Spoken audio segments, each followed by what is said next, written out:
All right.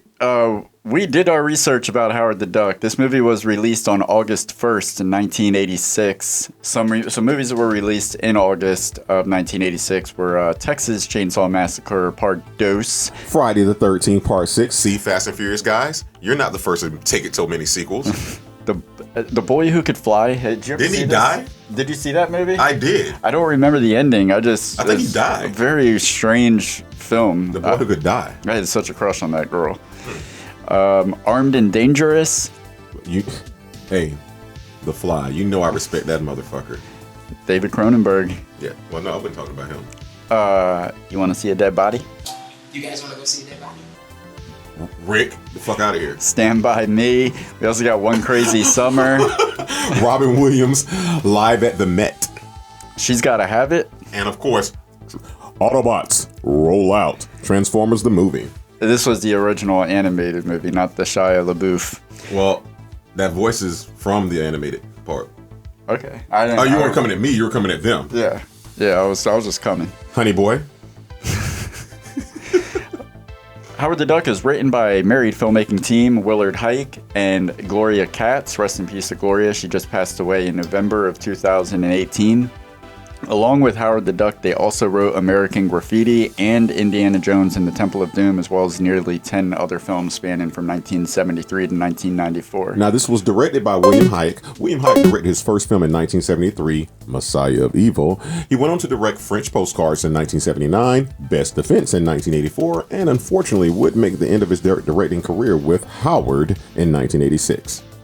Howard the Duck stars Tim Robbins as Phil Blumbert, Leah Thompson as Beverly Switzler, Jeffrey Jones as Dr. Walter Jennings, and Chip Zine. I'm just saying Chip Zine doing the voice of Howard. Let's not forget Ed Gale as the Duck, and of course Holly Robinson Pete as Case, a member of Casey and the Cherry Bombs. Baby, I loved you in 21 Jump Street. Who? Holly Robinson Pete. Holly Robinson. Oh. Okay. The first black crush before Lupita. That's okay. That answers my question because Angela she was like, who is that girl? I've seen her somewhere. That's her. Holly Okay. Robinson. Howard the Duck was shot November 11th, 1985 to March 27th, 1986, with second unit picking up action scenes and stunt work in April of 1986, which I have a note here. Maybe that's why the production was cursed. It started on November 11th. 11/11. That says a lot. Now, don't forget now the running time's an hour and 50 minutes, and you feel every minute. Yes, how you feel it is depending on the beholder, but yeah, it was shot in San Francisco and surrounding cities. It had a budget of $37 million and made a little over $5 million during its opening weekend. As of right now, in September 2021, it has just tiptoed into the black. Yeah, so wait. So, all right, it tiptoed out of the red with a worldwide gross of $37,962,774. So it's growing. I mean, what are those royalty checks looking like? What was it? 86, 87. We're in. It took 40 nearly. years, yeah. All right, we're finally in the green. Let's do it.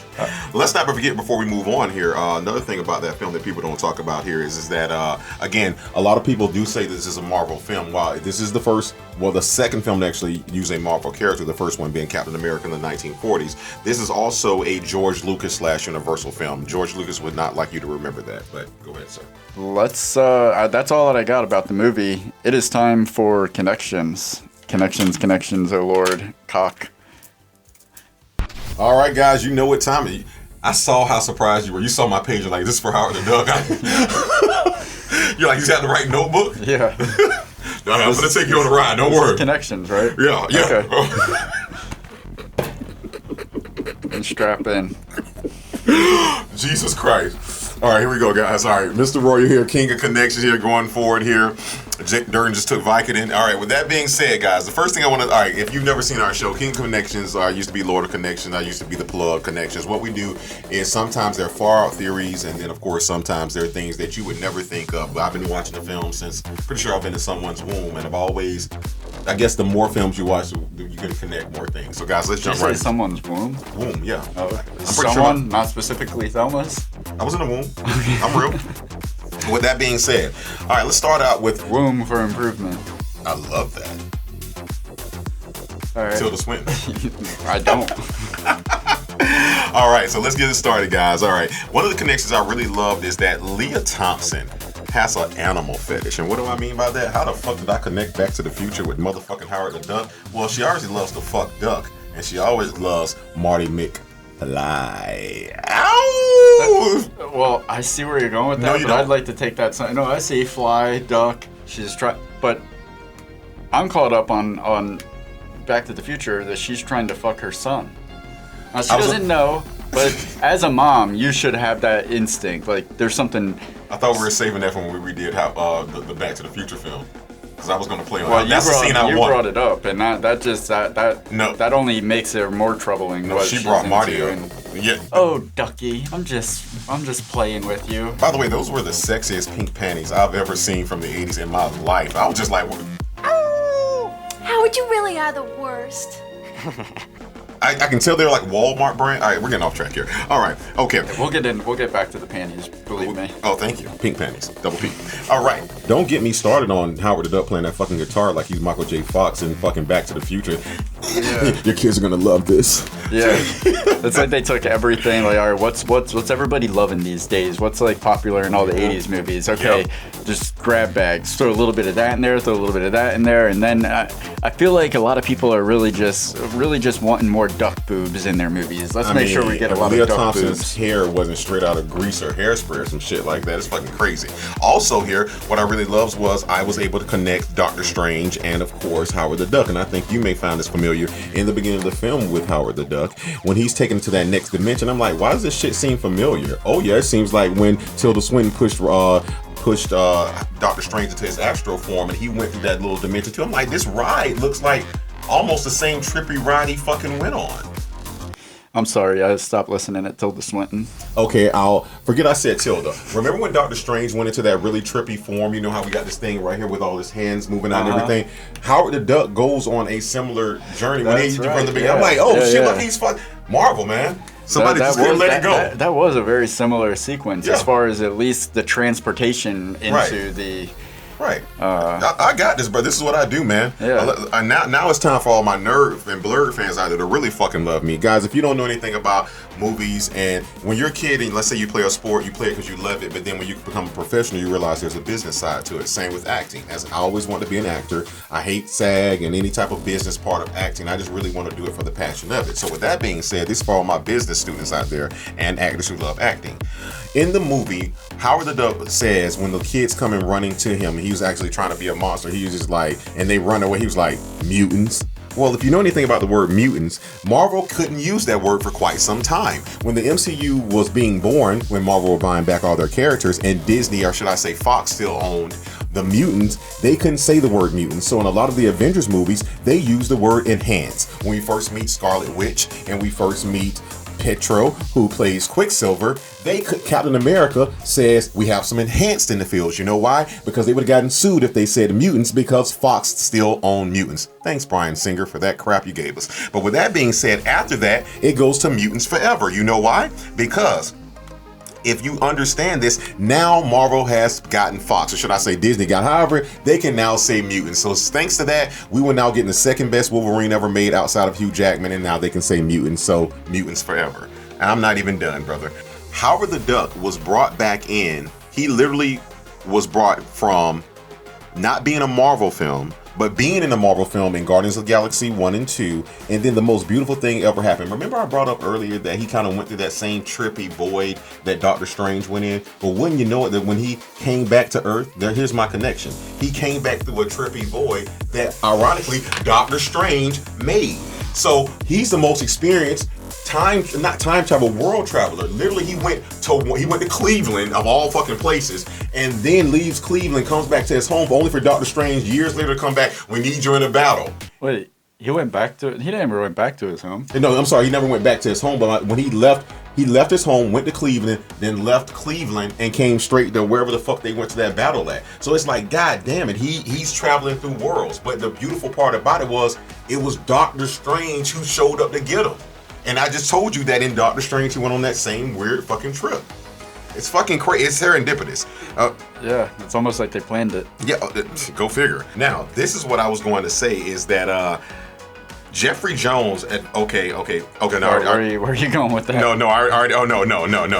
Okay. Oh no. I can tell you exactly where I'm going with that. Jeffrey Jones adversely has a problem with animals because of the fact, unlike our freak Leah Thompson, who loves animals, he hates them because the dog. Yeah, Ferris Bueller connection. Yeah. Thank you again. Went from the dog to the duck. Yeah. They are fucking him up. You know, I'm not going anywhere with that shit. And I believe I'm almost done here. I'm pretty sure. Did I miss one? No. All right. It is time for me to congratulate the Lord of Connections on some great connections before we get into Vahina and connections. How about 10 things that are you may or may not have known about Howard the Duck? Let's start at 10. Number 10, hatch date. According to Howard's license, he was born on September 5th, 1958 in Washington, D.C. Remember the 5th of September. Which is just 3 days away from now, so be sure to send him a happy birthday. Number 9, alternate cuts. In the UK, 2 cuts were made, totaling 46 seconds to secure a PG rating. Now, when Leah Thompson pulled the condom out of Howard's wallet and the villain sticks his tongue in the car cigarette lighter to recharge himself, cuts were also made to the West German theatrical version to secure a 9/12 rating. The TV version in the US adds extra bubbles to a bath to hide duck boobies. Number 8, Duck cooks Price's goose. Shortly after Howard's release, Frank Price, the head of Universal, the studio that funded the film, quit his job. Variety magazine ran the story under the headline, Duck Cooks Price's Goose. Allegedly, following a test screening of the film, Frank and Sid Sheinberg, another executive at Universal, were arguing about who was to blame for greenlighting this project. The argument ended up in a fistfight.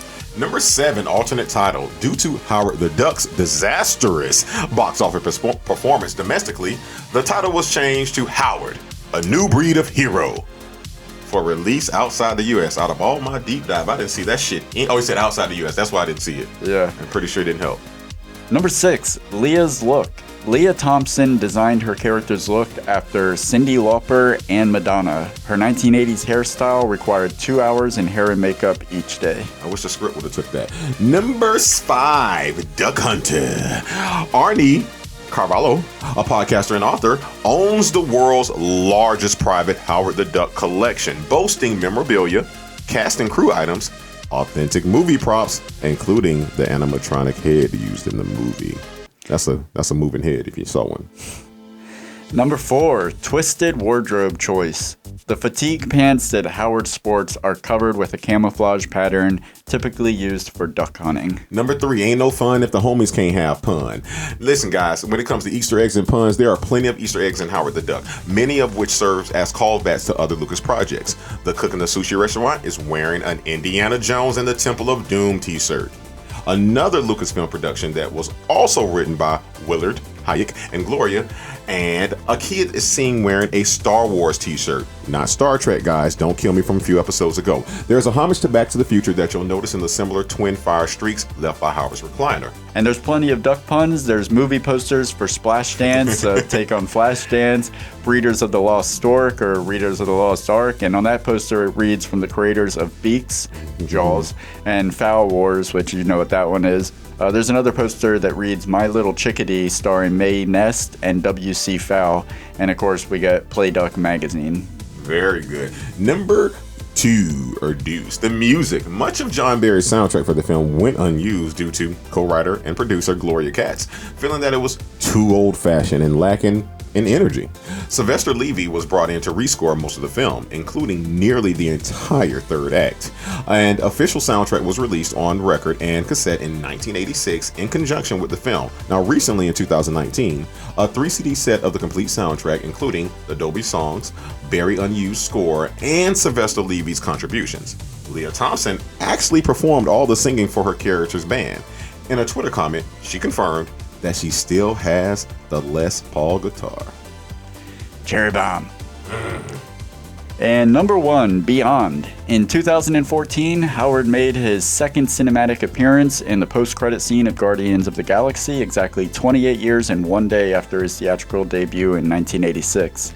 In 2017, Howard the Duck was screened at the Egyptian Theater's Beyond Fest with over 400 people in attendance, including Leah Thompson, who said that the event was actually better than the initial premiere.